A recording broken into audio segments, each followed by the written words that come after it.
Welcome to the Cunningham Piano Show, where we explore the world of pianos and other instruments and the people behind them. In this episode, I have a very special guest, one of the esteemed faculty members of the Cunningham Music School. In fact, our strings teacher, Mr. Charles dePasquale. Charles, welcome to the show. Thank you for having me, Hugh. I'm looking forward to this discussion with you about many different things, I'm sure. So I think it'd be great. I have got your biography here. If you don't mind, I'm going to just read this just to share with everybody how amazing you are as the Cunningham Music School strings teacher. You were raised in a very musical family. Your father was Joseph dePasquale, the former principal violist of the Philadelphia Orchestra. In fact, your whole family is a very musical family. We're going to get into that in just a little bit. You started cello lessons at a very early age with your uncle, Francis dePasquale, another former cellist in the Philadelphia Orchestra. A lot of Philadelphia Orchestra members part of your family. You've also studied with some amazing teachers such as Samuel Mays, William Stoking, Orlando Cole, I knew both of those people, and Mihaly, how do you pronounce his name? Mihaly. Virislai. Okay, thank you. Wonderful. And throughout your professional performance career, you've played with several known organizations in the area, like the Philadelphia Orchestra, the Philly Pops, the Concerto Soloists, the Delaware Symphony, the Allentown Symphony. Aside from the Ocean City Pops, you also perform currently with the Reading Symphony, the Kennett Symphony, and you have your own chamber group, the Mainline Chamber Players. You really get around. Very busy there. A little bit of everything, yes. That's fantastic. Now, I understand you just retired after 30 years in the Westchester Area School District, and there you were directing and coaching several of the secondary orchestra programs, including an award-winning extracurricular high school string ensemble. That's fantastic. The Westchester Strings. You also taught at Immaculata University for 11 years as the string ensemble director and the strings method instructor, and at Ursinus College for 3 years as the string ensemble director. So you've had a lot of experience working with students in string ensembles. Fantastic. Yeah. So you've had a bachelor's degree in music performance from the New School of Music. I actually went to the New School of Music for ear training when I was a little kid. Didn't know that. Yeah. Wow. Small world. That was on Spruce Street, right? Correct. So Spruce 21st and Spruce Street. Yeah, I remember going there for my early ear training. I would do ear training, solfege, counterpoint, and this was right before I got into Curtis. And those were great, and those are great classes. Can you believe it or not, now that's a private residence, that whole building? The whole building? That was a mansion. Oh my goodness, that's incredible. Lucky family that lives there. It's a beautiful building. It is. You also have a graduate studies. You've done graduate studies at the Peabody Conservatory in Baltimore and at the Philadelphia College of Performing Arts, which is now known as the University of the Arts. You have your Pennsylvania Teacher's Certification from Westchester University, and this is interesting, and a master's degree in music therapy from Immaculata University. So, wow. It's so wonderful to... A little bit of everything. Bit of everything. That's what an amazing career that you had. So let's talk a little bit about your background. Tell me a little bit more. Your family, the dePasquale family, especially for musicians in the Philadelphia area, it's a legendary family. Tell us a little bit about the history. Well, obviously, I grew up in a very musical family with the influence of my father and his three brothers, all that were eventually relocated to the Philadelphia Orchestra at the wish of Eugene Ormandy at the time. There was only one cellist, or one of the four brothers, the cellist, Francis, in the Philadelphia Orchestra. My father was the principal violist in the Boston Symphony. And he went right there from graduating from Curtis as the youngest principal player in any major symphony. So he and my mother lived there for over 16 and a half years. He was the principal there. And then my father was coerced into coming back to the Philadelphia Orchestra, and Ormandy basically, quote unquote, made him an offer he couldn't refuse. And then the other brothers, Robert was taken from the New York Philharmonic he was playing, and the youngest brother, William, was in the, I think in Louisiana, New Orleans Symphony from there. So they all converged back to Philadelphia Orchestra, which was quite a coup to have four brothers in the same orchestra, which was a wish that Eugene Ormandy wanted to have. So growing up with that influence of hearing the brothers, they established their own quartet, the dePasquale String Quartet, and they would rehearse at our house. And of course, with four brothers, there was obviously a lot of arguments. Wait a minute. I thought with string ensembles, especially with siblings, they would all get together harmoniously. Yeah. Well, there is actually a YouTube video that I stumbled across that is a two-part video of the brothers rehearsing the famous Dvorak American Quartet. Which was their signature piece that they loved to perform. And I loved that piece, and the slow movement from that was actually very significant to me because I had requested that to be played at my father's funeral. And so we put together musicians that were all in some way connected to perform that beautiful slow movement from that quartet. But so that growing up influence was only part of the tip of the iceberg as far as influence, because my mother also influenced my growing up musically, because she was related to the famous conductor Serge Kouzovitsky. Oh, wow. Her mother's sister was Kouzovitsky's second wife. So when my father was playing with the Boston Symphony, he was under the direction at that time of Kouzovitsky. And my mother came over to this country from Europe when she was 21. And some point in the rehearsal, my mother was sitting outside, and this was in Tanglewood, their summer home for the Boston Symphony. And I guess my mother caught my father's eye, and he was asking some of the other musicians, who's the blonde out there? And I think his stand partner said, stay away from her, that's the conductor's niece. And so he was determined, though, but that influence was there as well, having the experience of the background of Kouzovitsky. And then also my father, when I was born, was influenced by Kouzovitsky's predecessor, Charles Munch, which was who I was named after. And he was my godfather.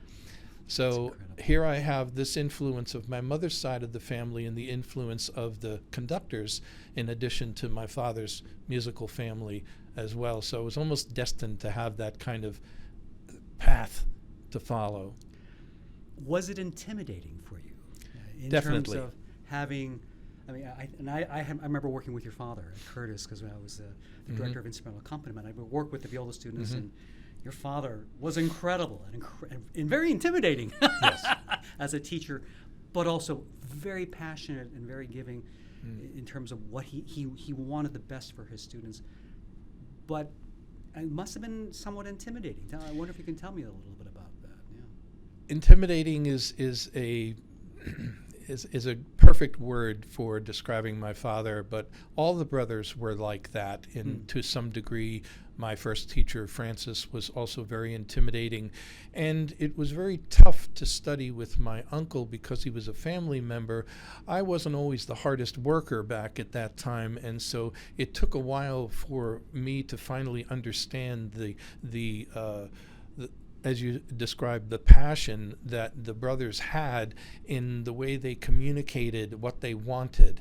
And it was a tough road for me to exist in that environment, and realizing what kind of pressure was put on me.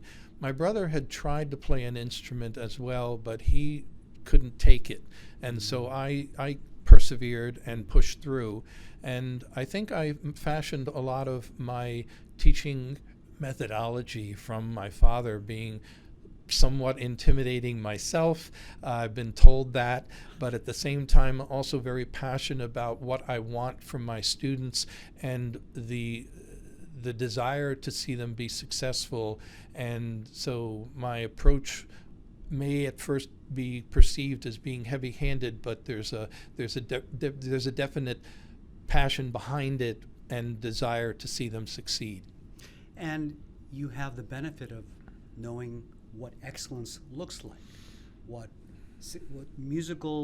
high musical ideals really are, and what it takes to achieve that.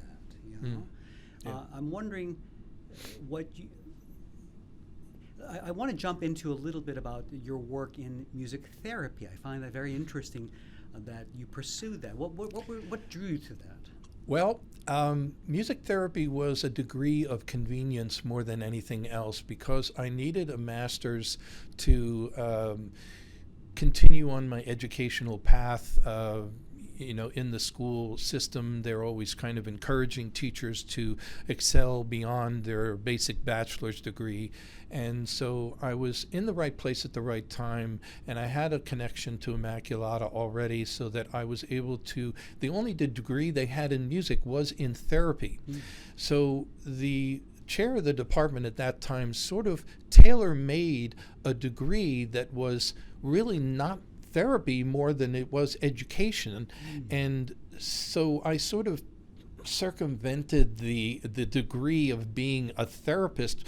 So I kind of tied together in my my thesis, that was kind of pairing the way we educate with being able to influence in a therapeutic way to get students to understand the value of music in the education of a child and how it benefits. So it was a sort of an indirect way of me fulfilling what they wanted, to acquire that on paper, a therapy degree. I had no clinical work in therapy as far as that was concerned. But it sounds like you gained some interesting insights into the general educational benefits of music for everybody. Yes, I mean, I'm always marveling on how sometimes school districts devalue the importance of music in the education of a child. And if you think about music as a subject, you have science rolled into music, you have math rolled into music, you have history. Can you imagine our culture without music in the history of the culture? And then we have the whole aspect of the language. As we read music, it's a language. And so those four major areas of a student's education is being manifested in this subject called music. So I was always kind of approaching it from that angle.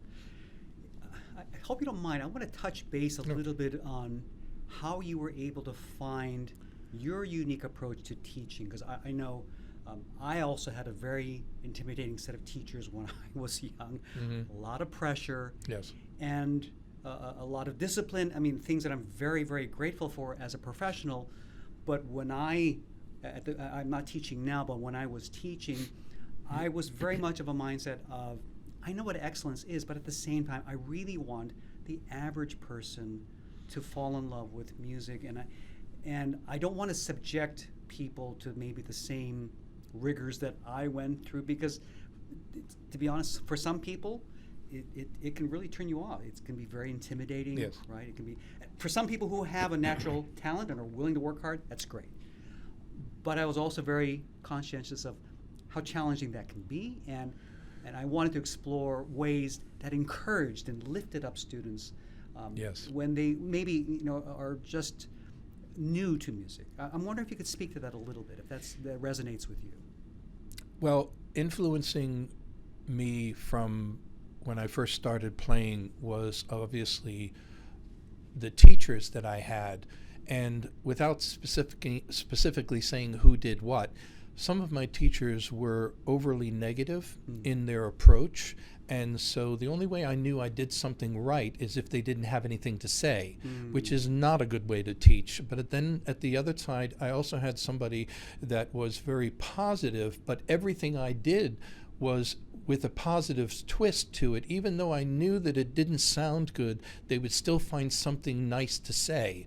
So I coupled that together by offering both sides of what isn't good but what is good, and finding that balance between the two made me more successful because I knew that I couldn't be one or the other all the time. Starting my education, teaching education, was in elementary level. And when I initially started, teaching at that level, I wasn't very comfortable working with young kids. And I quickly realized that I was way, way too demanding of these young kids because I was expecting them to play professionally and say, what's wrong with you? Why can't you do this? But I wasn't explaining what they needed to do to get from step A to step B. Mm-hmm. So all of that, several years of dealing with that, made me realize I have to be more specific in the way I explained how to get from A to B, which then eventually made me a better secondary teacher when I eventually phased out elementary and did exclusively secondary teaching. But that was huge, for me. It was a revelation to know that there was this multifaceted way of teaching, that you can't just offer, what's wrong with this? What's wrong with this? Right. And giving the students concrete tools that they can use to better understand what the mistakes are and how they can improve that. Strangely enough, I think for you and me, we had similar backgrounds in terms of education, where we were just expected, figure it out. It's bad, go figure it out. Exactly. The talented people would kind of bumble through. Yeah. But I don't think there was as much articulation in terms of, this is what's wrong. Let me help you understand that. And now let me give you the tools to succeed, to correct that. And that's what you seem to have been able to gain from your education background. Absolutely. I know a lot of phenomenal players, colleagues that I play with regularly, but they're not as good of a teacher. Yeah. Mm-hmm. And there's also that flip side as well. They're great teachers, but they can't play their instruments very well. Mm-hmm. So it's not as common anymore to have that both in one person. Right. You see a lot of one way or the other, but not as common to see both somebody who can teach but can also play. Right. And demonstrate what needs to be done. Yes. And also, I think, speaking to some of the extremes that you were mentioning, I think more and more now, we are in an educational culture of almost exclusive positivity. Yeah. Right? Where, everything you do is fine. Nobody can make a mistake. Right. Well, and then you end up sometimes with students, it's fun, it's great, and then you wonder after a while, why am I not really getting better? Or, it gets boring because there's no challenge. And there's also the flip side of, you do need that wonderful, just like we're learning a language or any subject. Yes. If it was easy all the time, we'd all be physicists, right? Yeah. Or what have you. Mm-hmm. But the fact that, the reality of life is, there are challenges to overcome, and music is such a powerful way of teaching those lessons that can be applied in really any field. I'm wondering if you could speak to that a little bit too. You had mentioned that the teachers that are just saying everything's good, and you don't really grow as a person without good challenges. Well, challenging is definitely something that I'm known to be, and if you're not up to the challenge, then I'm not the right teacher for you. I will definitely push as much as I can get until I feel resistance. And, there are some times where I have to be more sensitive with some students, and sometimes it's age related. Sometimes I can just see even some of my older students get completely overwhelmed, and I just realize, okay, I've stepped over, what I can expect from this student. I need to back up. But then other times I have to discuss, sometimes with the individual student or with the parents, on what they would like to see happen here. I have this one student that is an extremely talented but undisciplined.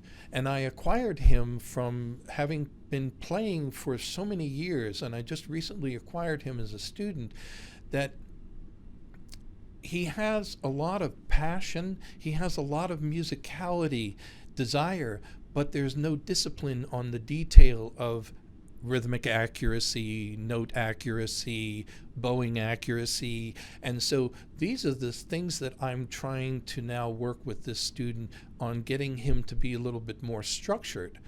And it's a little bit at the resistance sometimes I get, but not always from the parent, that they don't want to, be too overwhelmed, and so they're being protective. But at the same time, I have to be very clear that if you want me to get your child to the next level, this is what we have to do. And I start to outline steps. And these are, again, valuable life skills. I think for anybody having a long-term goal or achieving, a better quality of life, whether it's in health, fitness, exercise, what have you, take some discipline, take some daily commitments. Music helps to teach those kinds of skills, and that leads to just greater personal success, I think. I didn't actually initially look into getting into education because my degree was in performance. And I had this part-time job at a private school, and the chair of the department, who was an actual former public school educator, saw something in me in that I had this certain relationship that I had with students, to be able to connect with them. And he actually took me aside and he said, "Charles, you really have this ability to be able to reach students at a certain level that shows me that you should actually get a degree in education and pursue this, in addition to your performance, side by side along." So I thought about it, and I was just like, okay. It was at his behest that I approached this new path for me to actual teaching as a career. I mean, and as you were alluding to before, it's very rare to have a world-class performer that is able to teach and has the tools to teach. Well, I wouldn't put myself in the world class, that's for sure. Well, I mean, you've played with some world-class organizations. I'm going to put you in the world-class category myself. Well, thank you, but I wouldn't.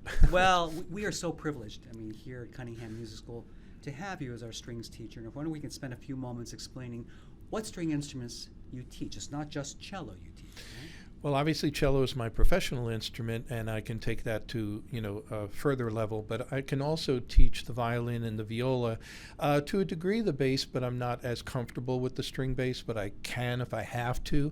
But the violin and viola, I adopted into my world because I had to teach that level in the elementary school. So I had a friend of mine, and I said, "Look, can you make me look like I know what I'm doing on holding the violin, so that people won't say you must have taken violin with a cello player?" Right. Because I see that a lot. Oh, sure. Vice versa, I see cellists that were taught by violinists, and you can just see that the posture is not right and the bow grip is not. So there are certain things, there are aspects of the way the instruments are supposed to be taught, and I didn't want to be accused of teaching the instrument incorrectly, so that you can't look at my students and say these kids aren't being taught right. So I was very proud of the fact that when I taught elementary school, those kids were ready to move on to middle school, and the middle school teacher always knew which students came from me. Because they knew that this kid is ready. They had achieved a certain level. You could tell by looking at them they didn't need any remedial teaching to correct posture. So I was very proud of the fact that I could do that. As far as playing skill, I can achieve a certain skill level, but I'm not about to say I can stand up and play some major concerto. Now, I do have some students that are pretty advanced, not necessarily here, but are pretty advanced on violin, and I have one gentleman that's on book 7, I believe, and playing some music that is far more difficult than I can perform. Wow. But at least I can coach him through what to do, make suggestions about bowing and articulations and fingerings, and so all of that, not as quick to demonstrate, though. But you also have the musical coaching, the musical ideas, which kind of gets into that upper level. That gets me by. Sure. in that situation. So. That's fantastic. And the piano as well. Sorry, I also learned secondary piano in through college, and so I'm actually pretty proud of myself that I can accompany my students on a lot of pieces up to a certain skill level, and I do that a lot for the recitals that Kat schedules here for my my younger students. Mm-hmm. So that's something else I have that dimension to my That's fantastic. ability. What are the age ranges of students that you will work with here at Cunningham Music School? Currently, I have 2 adult students, and I believe the older adult is in his 50s, and my youngest here is 5th grade, I believe. Mm-hmm. Mm-hmm. Do you take students younger than that, or? Yes, and in addition to the students that I have here, I have some other students, and my youngest there is 1st grade. Okay, wow. So you can really Yeah. take. And so somebody who has never played any string instrument, violin, viola, cello, Mhm. could they come to you and say, "I've never played this before"? What would you advise in terms of? I mean, will you take them from the very beginning, or do they need to establish a certain level before working with you? Oh, no, I would take them from the very beginning because, again, my training for teaching in public school, I had to start kids in 3rd Okay, grade. So, wow. So from Yeah. ground zero, I had to teach them this is how you hold the instrument. Mhm. And I had actually compiled a beginning step-by-step program on how to get kids used to holding the instrument, how to hold the bow, certain little exercises that they needed to do to get from this point to that point. And I actually started one of the younger gentlemen 2 students ago from scratch. Wow. And then a couple of earlier students as well had started with me. A lot of the kids come from the school program, Mm-hmm. and they've started there, and then they come to me in order to clean up the way they're playing because there are certain things that are missing.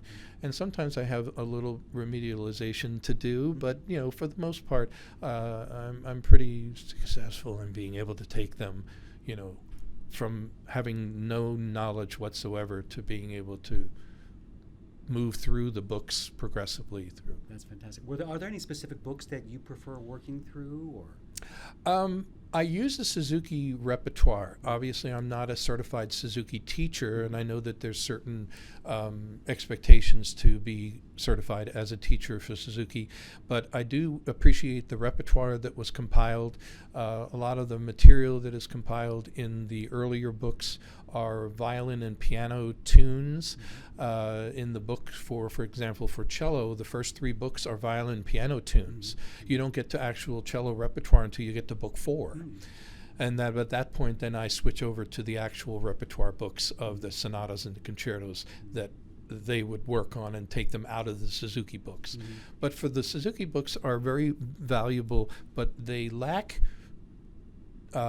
terms and symbols explanations.